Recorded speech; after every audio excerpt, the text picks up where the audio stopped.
हजारों युवाओं के सपनों से जुड़ा भर्ती घोटाला और दूसरी तरफ एक ऐसा हत्याकांड जिसने पूरे छत्तीसगढ़ को सन्न कर दिया। दोनों मामलों ने प्रदेश की राजनीति को हिलाकर रख दिया।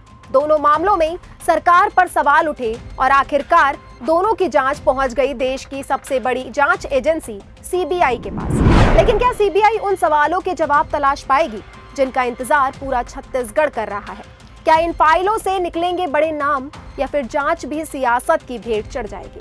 देखिए हमारी ये स्पेशल रिपोर्ट में।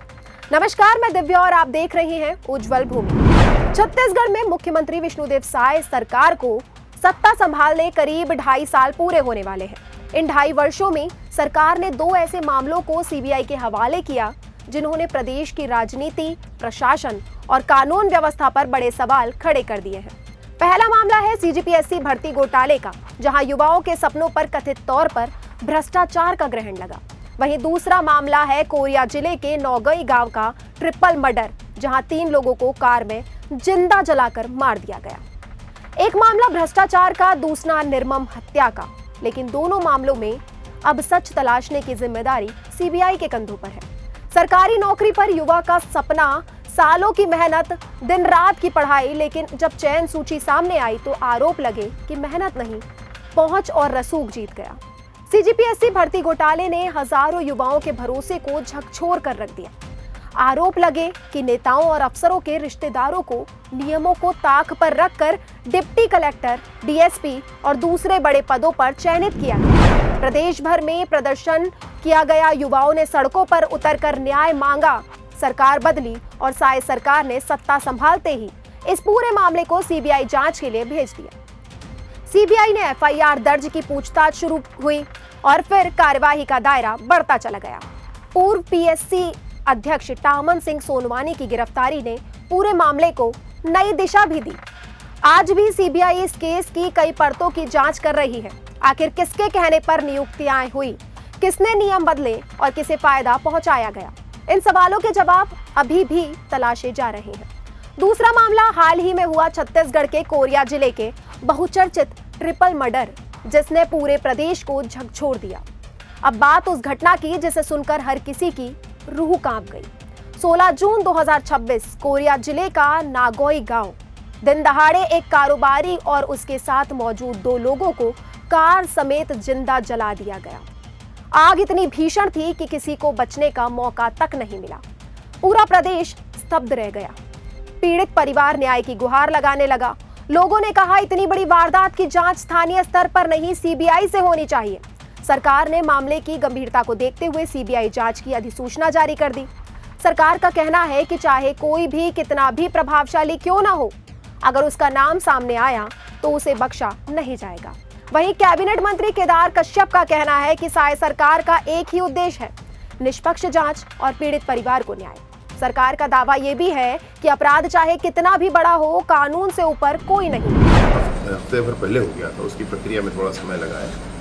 मैंने मुख्यमंत्री जी ने अंतिम निर्णय किया और इस जघन्य हत्या के मामले में क्या क्या कारण थे, किन कारणों से हुआ है, दोनों सब प्रकरणों के बीच में क्या संदर्भ है, संबंध है, इन सभी बातों की जांच के लिए इसको सीबीआई को अभी दिया गया है। एक चरण शेष है, हमने भेज दिया है, अभी सीबीआई को उसको स्वीकार करके काम करना ये शेष है। तो अभी एक चरण शेष है, परंतु हमारे द्वारा भेजा जा चुका है। दूसरा ये है कि उस विषय पर 2 लोग जो चश्मदीद गवाह है, उनकी सुरक्षा के लिए भी व्यवस्था की गई है। माननीय विष्णुदेव साय जी की सरकार पूरी निष्पक्षता के साथ में इसका जांच कराएगी और जो भी न्याय संगत होगा उस पर कार्रवाई होगी। कोई भी इस तरीके से कृत्य करके बच नहीं सकता, चाहे कोई कितना बड़ा आदमी। लेकिन सीबीआई के फैसले पर प्रदेश में सियासत भी तेज हो गई। जैसे ही सरकार ने नागोई हत्याकांड को सीबीआई को सौंपा, वैसे ही राजनीति गर्मा गई। प्रदेश कांग्रेस अध्यक्ष दीपक बैज ने सवाल उठाए, क्या सरकार केवल उन्हीं मामलों में सीबीआई जांच कराती है जहां उसे राजनीतिक फायदा नजर आता है? कांग्रेस का आरोप है कि प्रदेश में कई और गंभीर घटनाएं हुई हैं, लेकिन उनमें सीबीआई जांच क्यों नहीं कराई गई? के घटनाओं पे क्यों? मरने वाला भी भारतीय जनता पार्टी का कार्यकर्ता है, मारने वाला भी भारतीय जनता पार्टी का कार्यकर्ता है। सीबीआई जांच जो जांजगीर चांपा में घरों में घुसकर गोली मारी गई 2 भाइयों को, उसमें क्यों नहीं? सीबीआई जांच, अभी शक्ति में एक महिला को घर में घुसकर गोली मारी दी गई, उसकी क्यों नहीं? सीबीआई जांच उस पत्रकार, जो बस्तर का पत्रकार रेत माफिया को स्टिंग ऑपरेशन करने गया था, उसको फर्जी गांजा केस में फंसाया गया, उसमें क्यों नहीं? सीबीआई जांच कर क्या साबित करना चाहते हैं? कानून व्यवस्था बिगड़ चुकी है, रेत माफिया हावी है, सरकार के संरक्षण में रेत माफिया, रेत खनन अवैध उत्खनन चल रहा है। बीजेपी ने भी कांग्रेस के आरोपों का जवाब दिया। कैबिनेट मंत्री गजेंद्र यादव ने कहा कि जिस कांग्रेस ने अपने शासनकाल में सीबीआई को प्रदेश में आने तक की अनुमति नहीं दी, आज वही सीबीआई जांच पर सवाल उठा रही है।